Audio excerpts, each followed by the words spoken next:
Hello guys, welcome back to my YouTube channel.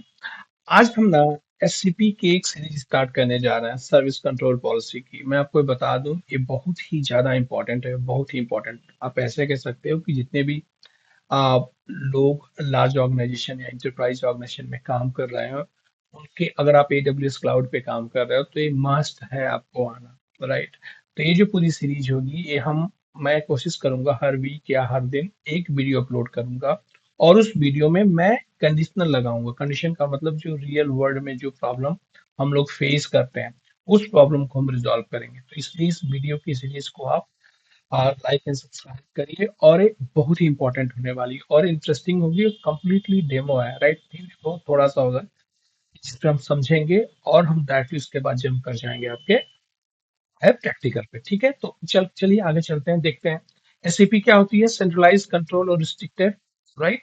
Restrict what AWS account user and roles can be do across. ये आपको ये word याद रखना है, across N organisation, मतलब पूरी ऑर्गेनाइजेशन के अकाउंट्स, यूजर और रोल्स को आप एक सेंट्रल लोकेशन से मैनेज कर सकते हैं। बहुत ही पावरफुल होता है जब आपके पास मल्टीपल एडब्ल्यूएस अकाउंट्स हैं। तो क्वेश्चन है कि एडब्ल्यूएस ऑर्गेनाइजेशन क्या होती है, राइट। तो आप नेक्स्ट स्लाइड पे चलेंगे, तो मैंने यहाँ पे एक स्लाइड बनाया हुआ है एडब्ल्यूएस ऑर्गेनाइजेशन का। क्या है एडब्ल्यूएस ऑर्गेनाइजेशन? एडब्ल्यूएस सर्विस है, राइट। यूज टू सेंट्रल, ये वर्ड याद रखिएगा, centrally, centralised management, right.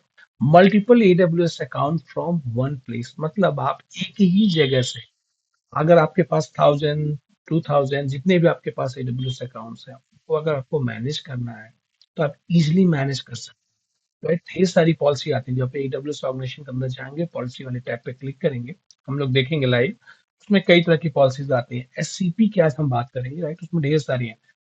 Main अगर आप बोलेंगे कि इसके करने यूज करने से क्या फायदा है, जैसे मैनेजमेंट अकाउंट, मेंबर्स ओयू, राइट। ओयूज बना सकते हैं, सर्विस कंट्रोल पॉलिसीज होती हैं, बिलिंग सेंट्रलाइज हो जाएगी। 10,000 अकाउंट चल रहे हैं, 10,000 अकाउंट की बिलिंग आप 10,000 अकाउंट पे जा जाके नहीं देखोगे ना, आप एक सेंट्रल लोकेशन चाहिए। तो इस सब पूरे पर्पज के लिए। और ये जो लास्ट का आप ये जो डायग्राम देख रहे हो, ठीक है, तो ये जो डायग्राम है, ये मेरा है। मैंने जो पूरा अपना लैब सेटअप किया है आप लोगों को बताने के लिए, राइट। तो मैंने क्या किया, मेरे पास एक रूट अकाउंट है, मैनेजमेंट अकाउंट, मेरे चैनल का नाम है, राइट, इस पे। और बाकी मैंने डेवलपमेंट, प्रोड, सैंडबॉक्स और सिक्योरिटी, ये 4 ओयूज बनाए। ओयूज का मतलब डिपार्टमेंट है हमारा। और इसके अंदर एक एक करके अकाउंट मैंने डाले हुए हैं। ठीक है, चलते हैं रियल प्रॉब्लम पे। एक कंपनी है, अज्यूम करिए cloud thread defender dot in. उस कंपनी की प्रॉब्लम क्या है? मतलब बहुत बड़ी कंपनी है, फास्ट ग्रोइंग, मतलब बहुत अच्छा कर रही है, आप ऐसा कह सकते हो। उनके जो कंपनी है, उस कंपनी में सबसे बड़ी प्रॉब्लम क्या हो रही है ना, कि सपोज करिए कि एक एक अकाउंट है उनका। उस अकाउंट में क्या हो रहा है, लोग, जो ओनर है, मतलब जो एडमिनिस्ट्रेटर है, जो रिसोर्स बनाने की जिसको परमिशन है, वो परमिशन का वो अपने मन से ना रिसोर्स बना रहे हैं। मन से क्या, अगर उनको परमिशन मिलती भी है तो बनाए जा रहे हैं कुछ चीजों के लिए। लेकिन उसमें सबसे बड़ी प्रॉब्लम क्या आ रही है कि user are creating resource without following consistent tagging standard. Tagging क्या होता है? टैगिंग का मतलब किसने रिसोर्स बनाया, किस प्रोजेक्ट के लिए बनाया, ठीक, उसका ओनर क्या है, कॉस्ट सेंटर कहाँ से जाएगा उसका। तो यूजर क्या करता है, रिसोर्स तो बना दे रहा है, राइट। और या अब वो उस पे टैगिंग नहीं कर रहा है। तो ये एक बहुत बड़ा मेजर इश्यू है। क्यों मेजर इश्यू है? क्योंकि आप उस जो रिसोर्स है उसको आप कंप्लीटली विजिबल नहीं है मैनेजमेंट को। जो जो बिलिंग डिपार्टमेंट है या जो मैनेजमेंट है, उसके लिए स्टार्ट कर दे रहे हैं कि ऐसा नहीं होना चाहिए। तो मैनेजमेंट क्या चाहता है? बेसिकली मैनेजमेंट ने बोल दिया कि ये प्रॉब्लम है, ठीक है। तो उन्होंने बोला as the number of resource increase the cloud security management teams are finding it difficulty, right. 2 4 हैं तो ठीक है, लेकिन मान लीजिए अगर ढेर सारे हैं, वो बड़ा अकाउंट है, तो आइडेंटिफाई रिसोर्स ओनरशिप, ट्रैक करना, उसको मॉनिटरिंग करना, separate production non production resources के लिए, maintain the consistency, governance and visibility. ठीक है, तो मतलब उनको कई सारी प्रॉब्लम आ रही है क्योंकि यूजर प्रॉपर ट्रैकिंग कर ही नहीं रहा रिसोर्स उनको। तो इस प्रॉब्लम को रिजॉल्व करने के लिए उन लोगों ने क्या किया, राइट। ये मैनेजमेंट का था। फिर मैनेजमेंट सपोज वो आपके पास आता है, बोलता है मुझे ना सेंट्रलाइज टैगिंग गवर्नेंस चाहिए। इसका मतलब जितने भी रिसोर्स बनते हैं, पूरे रिसोर्स पे अब हमें क्या करना है, एक टैगिंग लगानी है। और अगर कोई यूजर बिना टैग लगाए रिसोर्स बनाता है, वो रिसोर्स बनना ही नहीं चाहिए। ये सबसे बड़ी चीज है, ध्यान दीजिएगा इस चीज को। मतलब every applicable AWS resource must word है यहाँ पर, right, follow the organization mandatory tagging standard. Mandatory में आपने प्रोजेक्ट आईडी, ओनर आईडी, आप जो चाहें आप डाल सकते हो, राइट, वो आपकी कंपनी की जो पॉलिसी है। लेकिन अगर उसके बिना कोई यूजर बना रहा है तो रिसोर्स बनेगा ही नहीं, राइट। तो ये मैनेजमेंट प्रॉब्लम वहां पर देख लिया आपने पहली वाली स्लाइड, पिछली वाली स्लाइड में। ये है मैनेजमेंट की रिक्वायर्ड, और हम लोग as a engineer, as a architect, हम लोग इस चीज को प्रपोज कर रहे हैं।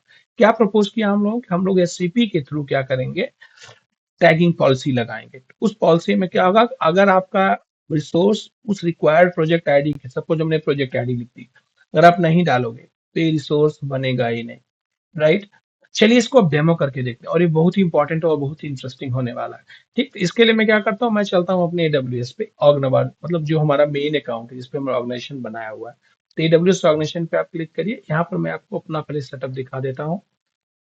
ये मेरा है जो मैंने अभी स्क्रीनशॉट में दिखाया हुआ था, ठीक है।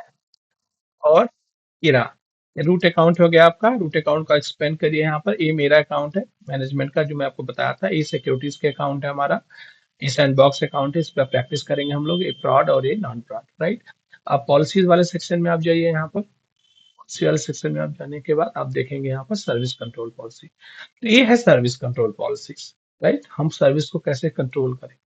तो मैंने अब कुछ बनाया हुआ है, जैसे आपको नई बनानी है, एग्जांपल के लिए मैंने ऑलरेडी टैग इनफोर्स पॉलिसी बनाया, आपको नया बना आप क्रिएट कर सकते हैं। यहाँ से जाइए, यहाँ पर कोई भी नाम जो भी आपको देना है, जैसे डेमो 1 करके या कुछ भी डालिए। यहाँ पर वो कंडीशन लिखिए, वो पॉलिसी लिखिए, और इसको बस क्रिएट पॉलिसी कर दीजिए।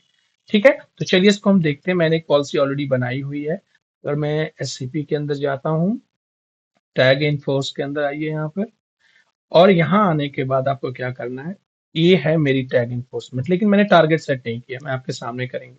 ठीक है, तो ये जो कंटेंट है, इस कंटेंट में हमने क्या बोला हुआ है कि अगर आप कोई भी EC2 इंस्टेंस बना रहे हो, राइट, कुछ भी आप EC2, अगर कोई आप EC2 लॉन्च कर रहे हो, तो आप उसको बिना प्रोजेक्ट आईडी के लॉन्च नहीं कर पाओगे। मतलब प्रोजेक्ट आईडी की वैल्यू ट्रू, मतलब वहां प्रोजेक्ट आईडी आपको देना पड़ेगा, वो वैल्यू आपको फिल करनी पड़ेगी, वो कंडीशन में लगाया हुआ, अदरवाइज आप क्या कर पाएंगे, वो डिनाई हो जाएगा एक्शन। ठीक है, सेम हमारा क्या है, आपके S3 बकेट के लिए। ठीक है, तो आप डेमो जब भी करिएगा तो S3 बकेट का ही करिए, क्योंकि ये कॉस्ट नहीं जाएगा। EC2 अगर आप बनाते हैं तो मे बी वो कॉस्ट करे आपको, राइट। इसमें भी देखिए प्रोजेक्ट आईडी हमने क्या कर दिया, ट्रू कर दिया हुआ। इसके पहले हम चलते हैं अपने मेंबर वाले अकाउंट पे। ये हमारा मेंबर अकाउंट सैंडबॉक्स, इस पे हम लगाने वाले हैं। सबसे पहले हम इस पे ट्राई करते हैं क्या अभी हम बना पा रहे हैं कि नहीं, राइट, लगाने के पहले। चलिए S3 में चलते हैं, वहां जाने के बाद एक बकेट उठाओ आप, क्रिएट अ बकेट यहीं से कर लेते हैं। ठीक है, और इस बकेट का नाम कुछ भी दे दीजिए, विदाउट SCP हाइफन पॉलिसी। ठीक है जी, डाल दिया। और ये रहा आपका, आप इस पे करते चले जाइएगा। यहाँ पर नीचे यहाँ रहा टैग वाला, टैग दिख रहा है आपको, हमने कोई टैग नहीं लगाया इसके ऊपर। आप इस पे क्लिक करो, ठीक है जी। आप देखिए क्या हो गया आपका, पॉलिसीज, आपका एक बकेट क्या हुआ हमारा, बन गया। इसका मतलब हमने कोई पॉलिसी नहीं लगाई। इसी तरह ये एग्जांपल है, राइट, जिसपे आपने क्या किया, विदाउट SCP पॉलिसी आपने बकेट बना लिया बिना टैग के। तो आपने कोई टैग नहीं लगाया हुआ है इसके ऊपर, फिर भी हम आपका रेडी हो गया। लेकिन ऐसा हम नहीं चाहते हैं, क्योंकि हमें चाहते हैं जो भी रिसोर्स हमारा बने उसकी टैगिंग हो, राइट। यही मैनेजमेंट की रिक्वायरमेंट। तो अब चलते हैं अपने अकाउंट्स पे। ये आपकी पॉलिसी टारगेट में आई है, यहाँ पर अटैच करिए। किस पे लगाना है हमें, सैंडबॉक्स वाले पे लगाना है हमें, अटैच पॉलिसी कर दी, राइट। उसके बाद आप यहाँ पर आइए, देखिए आपका सैंडबॉक्स जो हमारा वो यूज है, राइट, उसके ऊपर हमारे ऑर्गेनाइजेशन की पॉलिसी लग चुकी है। अब आप क्या करिए, आप चलिए उसी वाले दोबारा अकाउंट में, AWS में। Okay, now create new S3 bucket. अब जनरल बकेट पर चलिए, यहाँ पर, यहाँ पर जाने के बाद एक क्रिएट बकेट करिए। ठीक है, अब इस बकेट में आप लिखिए पॉलिसी बेस्ड S3 बकेट। तो नाम अपने मन से आप दे सकते हैं, ठीक है, इश्यू नहीं है। अब आप चलिए यहाँ पर क्रिएट करने की कोशिश करिए आप, इसका स्मॉल करते हैं, पॉलिसी S3 कर देते हैं, राइट, मे बी 1 करिए इसको, 1 1, ठीक है। अब आप बनाने की कोशिश करिए इस पर। क्या बोला यहाँ पर, create bucket permission is required, मतलब आप इसमें क्या बोला है कि देखिए, root is not authorize to perform S3 bucket resource, इसमें deny to service control policy. Service control policy की जो रिक्वायरमेंट है वो आप उसको फिलफिल नहीं कर पा रहे हो, जिसके लिए आपको बनाने नहीं दे रहा है। तो आप क्या करिए, इसमें ऐड टैग न्यू पॉलिसी में जाइए यहाँ पर, और हमने जो वहाँ प्रोजेक्ट आईडी वाला लिखा हुआ है, ये है ना प्रोजेक्ट आईडी, इसको यहाँ से आप कॉपी कर, और यहाँ से जाइए और यहाँ पर लिखिए प्रोजेक्ट आईडी। मैंने लिख दिया यहाँ पर डेव एनवायरमेंट, किस प्रोजेक्ट के लिए है, डेव एनवायरमेंट, राइट। अब इसके बाद आप क्रिएट करने की कोशिश करिए, बूम, ठीक है, इसका मतलब ये हमारा बन गया। क्लियर, क्लियर हुआ। मतलब अगर आप उस पॉलिसी को लगा देते हैं, अगर आप पॉलिसी लगा देंगे तो आपका कोई भी रिसोर्स बिना टैगिंग के नहीं बनेगा। यही हमारे मैनेजमेंट की रिक्वायरमेंट थी। और मैं आपको बता दूं, रियल वर्ल्ड में कोई भी ऐसी कंपनी नहीं होगी जहां पर इसको यूज नहीं किया जाता होगा। अगर आपके पास मल्टीपल अकाउंट है तो AWS और के अंदर जाने के बाद SCP एक क्लाउड सिक्योरिटी इंजीनियर का प्राइमरी वेपन्स है इसको मैनेज करने के लिए। तो आज की वीडियो के लिए इतना ही। मैं नेक्स्ट वीडियो में क्या करूंगा, मैं दूसरी एक पॉलिसी लेके आऊंगा और उस पर हम लोग डिस्कस करेंगे। ठीक है, तब तक के लिए टेक केयर, बाय बाय।